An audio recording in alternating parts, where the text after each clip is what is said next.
नमस्कार दर्शक बंधु Odia knowledge academy YouTube channel को आपण मानक स्वागत।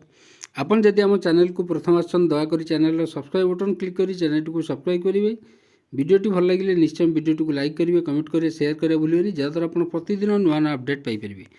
तो आज गोटे गुरुत्वपूर्ण खबर अच्छी आम से विषय आलोचना करवा। जो राज्य कर्मचारी मैंने अच्छा ओडिशा राज्य कर्मचारी जो सरकारी कर्मचारी अच्छा से आज गोटे गुरुत्वपूर्ण खबर अच्छी जो थी कि दरमा इनक्रिमेंट एवं पेंशन एवं रिटायर बेनिफिट जोड़ा अच्छी जमती ग्राच्युटी ए सबू नहीं गोटे गुरुत्वपूर्ण खबर अच्छी आम से विषय आलोचना करवा। जमती हेडिंग रे लिखाई आप जानते दरमा इनक्रिमेंट पेंशन बंद।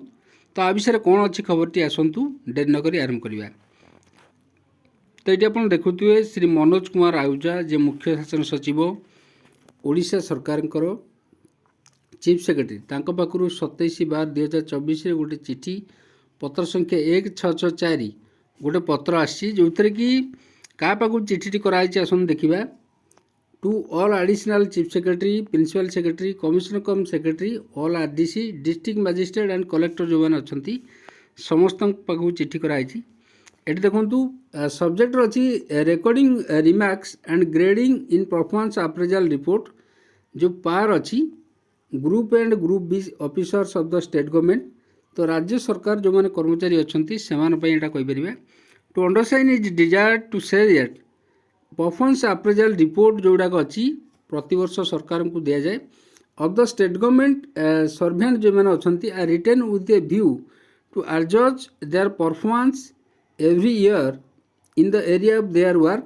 तो सेमाने जो विभाग में चाकरी कर कार्य प्रणाली केमती अच्छी से विषय परफॉर्मेंस रिपोर्ट दि जाए। कंडक्ट विषय कैरेक्टर विषय ability initiative capacity and integrity in discharging his duty.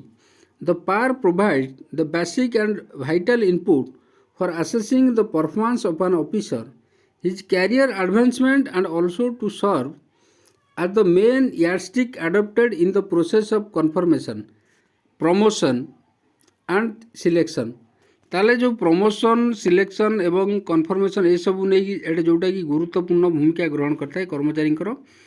The columns in the PAR are there for to be filled up by the reporting and reviewing and accepting authority in an objective and impartial manner से माने ताकू fill up करेंगे कौन सी पार्शियालिटी एथरे ग्रहण करेंगे नहीं।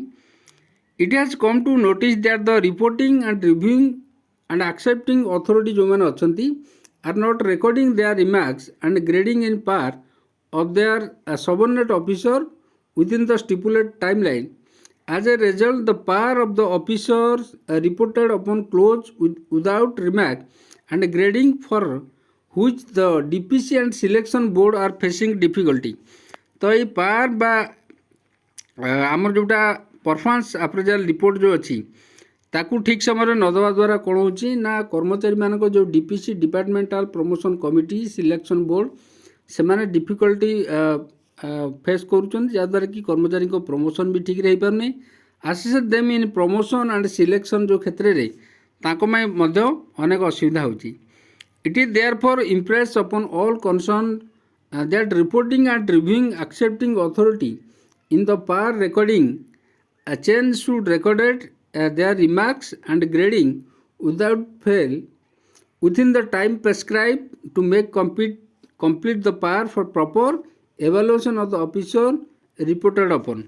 जहाँद्वारा कि कर्मचारी मानकर तांकर जो परफॉर्मेंस को एवालुएट करा जाय परिबो। एटी लिखा है देखंतु failure of submission and intention of PAR by the appraise and reporting and reviewing and accepting authority in due time will be seriously viewed and adverse entry will be made in the part of the concerned officer। जहाँद्वारा कि कर्मचारी मानकर या द्वारा कौन हम ना जो pension हो तांकर दरमा हो आपड़ जानते पूर्वर सरकार गोटे ऑर्डर फाइनेंस डिपार्टमेंट रू काटते जोटी कि सालारी जदि पार आपन अप्रेजल रिपोर्ट न कला तार सालारी आपणकर जेनटा हम नहीं सालारी बिल प्रड्यूस हो न पारे एवं पेंशन पाइला बेलू आपन को अनेक समस्यार सम्मुखीन हे। This may be brought to the notice of all officers reporting reviewing and accepting under your administrative control and to adhere to this above instruction जोटा कि कहुई कर्मचारी मानक जोटा गोटे गुरुत्वपूर्ण खबर थिला। जदि आपको खबरटी भल लगे दयाकोरी निश्चय आम चैनल को सब्सक्राइब करेंगे, वीडियो को लाइक करेंगे, कमेंट करेंगे, शेयर करेंगे भूलें जहाँद्वारा आप प्रतिदिन नुआ नुआ अपडेट पाइपर। धन्यवाद।